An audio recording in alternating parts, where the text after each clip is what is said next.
All right, today we're reviewing the M16A pre-charged pneumatic rifle from Artemis. Now, the only reason I'm reviewing this is because one of the channels that I watch, Affordable Airgun Reviews, he had this thing right next to his M3, and he said that it shot as good as the M3. So I was like, I gotta check that out. And then he actually sat down and shot some groups, I think at 100 yards. Got like an MOA group in the wind. So I said, I gotta check that out. I hopped online, and the place that he bought his was right here. So I gave them a call. I ordered one. Here it is. We're just going to go through real fast. Hardcore stats. We're going to shoot it, and you guys can see if the M16A is going to be your choice for an affordable PCP rifle. That also kicks ass.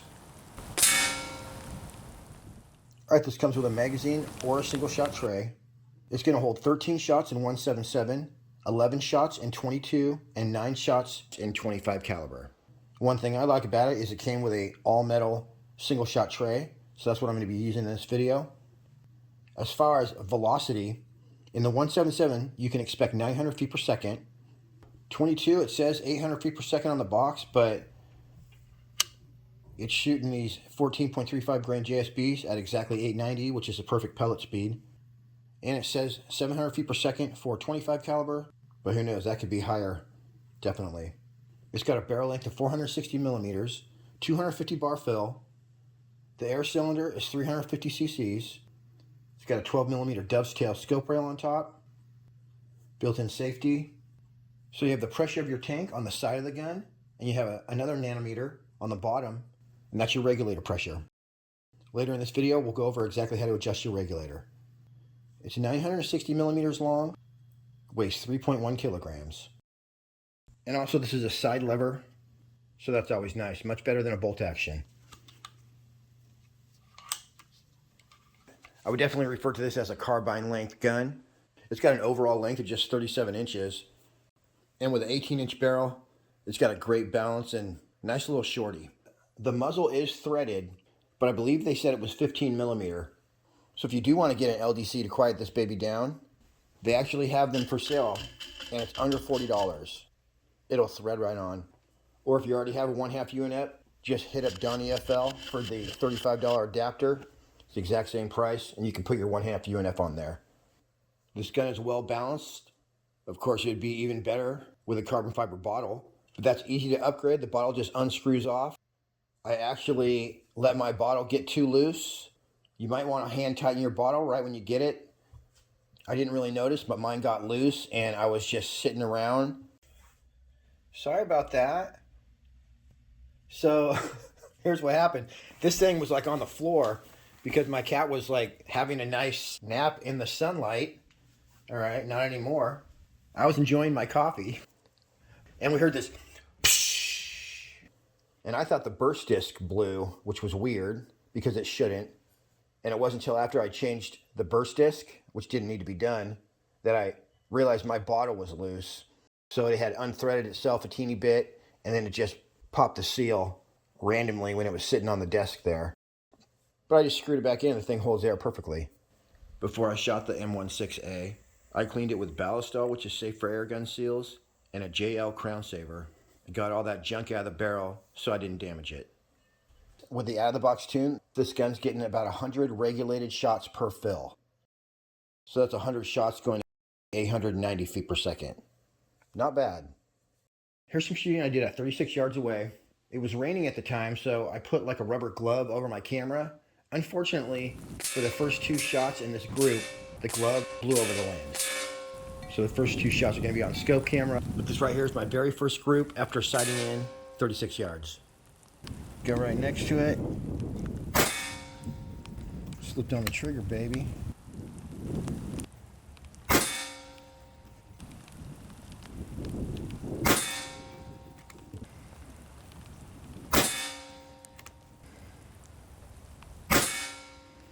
Alright, now I see what they're saying, as good as impact. I should have waited on that last one. That's pretty freaking awesome. See if we can do it again. I'll zoom in a little bit. Here we go. We'll just try those 2 right there. Practice shot right here. Alright. Go for this guy.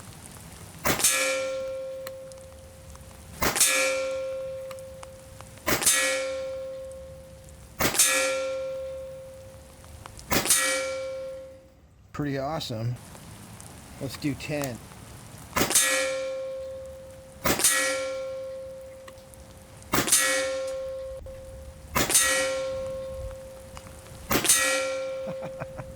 Sweet. 10 through the bullseye.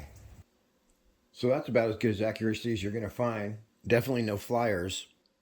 And these were not like the best groups of the day. These were literally the first groups that I shot out of the gun. You guys watched it happen.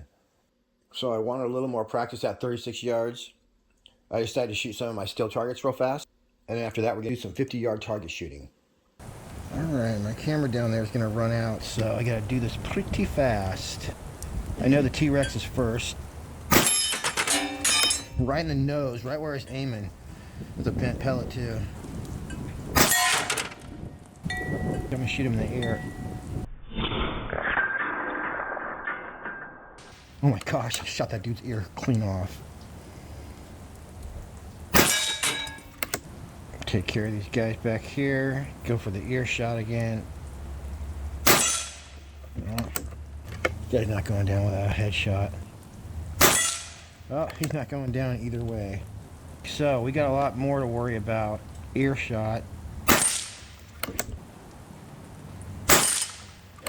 We're definitely going to be able to hit those chickens in the head, no problem. Or I'm going to hit that pellet again.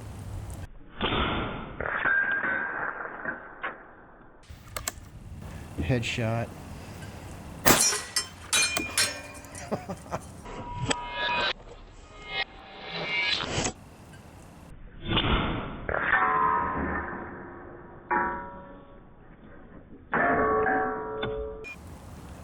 That was awesome.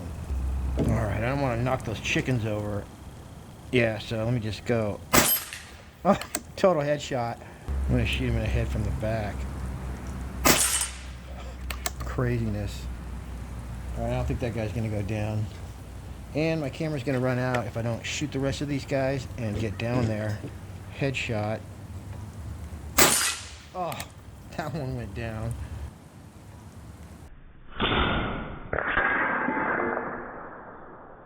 Extreme prejudice. Alright, one more headshot.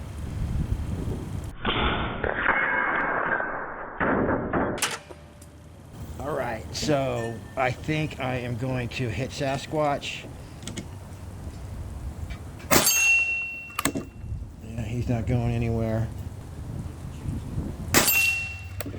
And Mr. Rat-a-tat-tat. Right in the ear. He's not going anywhere either, and really pushing my luck because I think if the battery runs out, I'll lose the file. Yeah, baby. Alrighty, Roo. Now here's some accuracy testing I did at 50 yards. Just a few quick groups to show you what this gun is capable of.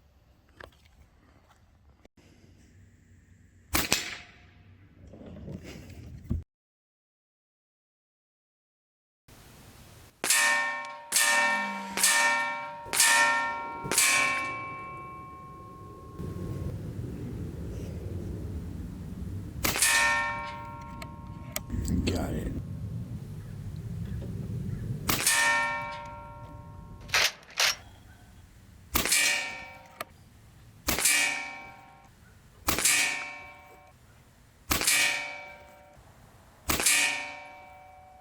Bam. How do you like that? That's a dime-sized bullseye. Neat little dime group on my first try, 50 yards away. 47.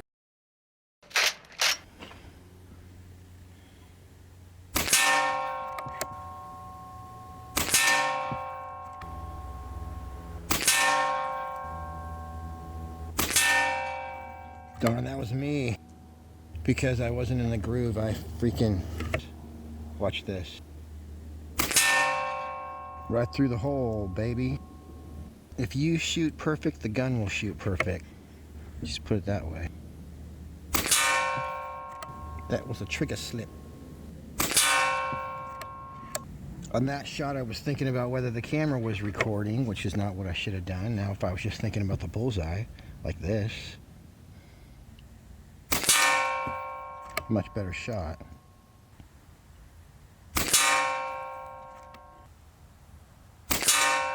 thing eats bullseyes for lunch with the 14.35 grains.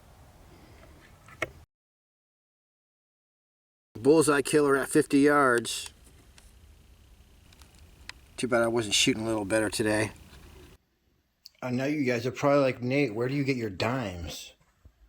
Well, depending on which groups I'm shooting, this is my coin dispenser from like 1950, so dimes would be the two middle ones.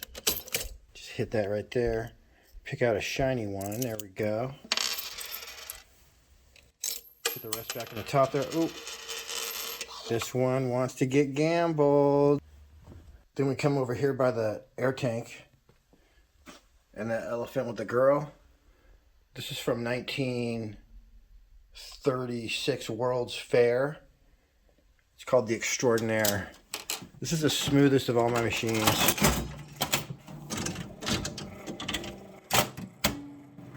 Like butter. Anyway, we just lost our money. Damn it. And I come over to the pinball machine. There's my dime. Alright, now that is a dime center to center, for sure. And my last group right there, we pulled off a center to center. Alright. And what's funny is that is just about exactly the same, except for my flyer, when I stopped concentrating. So good stuff right there. That gauge right there is the pressure in your tank. As I said before, and this gauge down here is your regulator pressure. You can see my gun is regulated at whatever that is. It's hard to see, but right there, this is a big screw that attaches your stock to your gun. On the other side, that little hole, inside it is a 3mm Allen key. You're going to turn that clockwise to decrease regulator pressure and counterclockwise to increase pressure. But it's very important that you never decrease the pressure when there's air in the gun. So basically, the proper way to adjust your regulator is that you want to degas your gun by just hand unscrewing the bottle. And then once you do that, the gas will come out. Once you take the bottle off, you do want to shoot your gun a couple times to make sure that all the air comes out of the breech. Once you do that, then you're going to turn that screw right there clockwise all the way down. Then you screw your bottle back in, and once the gun is pressurized, you can turn that screw counterclockwise to increase the pressure, and you just watch that gauge right there, and as you turn it, the needle will go. When you reach your desired pressure, you're good. So once again, never turn down the regulator without degassing the gun. Pretty standard for most air rifles. I would say the M16A has a great trigger, although I think it's only single stage. But it's crisp and consistent, and it breaks at only 9 ounces. So a nice lightweight trigger pull, great for target shooting. And I decided to throw some Crossman Premiers in there. I filled my tank up when I went outside. I ended up starting at about 290 bar. And the regulator's definitely working. There was a lot of duplicate shots in here. But the main thing this does is it basically holds your velocity above 890. And what the tank ended up doing was just going down to about halfway and just getting pegged there. And I got up to what must have been 75 shots. And finally I was like, you know, my neighbors know I'm not building a house and this isn't a nail gun. So I can't sit there and shoot like 100 shots right in a row like that. But definitely this is getting 100 shots or more. So that's pretty awesome. And at short distances like 50 yards, the difference between 920 feet per second and 890 feet per second probably won't make any difference at all. Unfortunately, I don't have time to test all that stuff, but definitely this is a badass gun. So shoot on over to airarcheryfun.ca. They ship to the US. And if you're in Canada, they have air guns that are allowed in Canada. And I'm not sure what the laws are there, but I'm sure they can hook you up with whatever paperwork you need if you want to get a more powerful one. All right, that's it for me on this one. Till next week, happy shooting. We'll see you on the next one.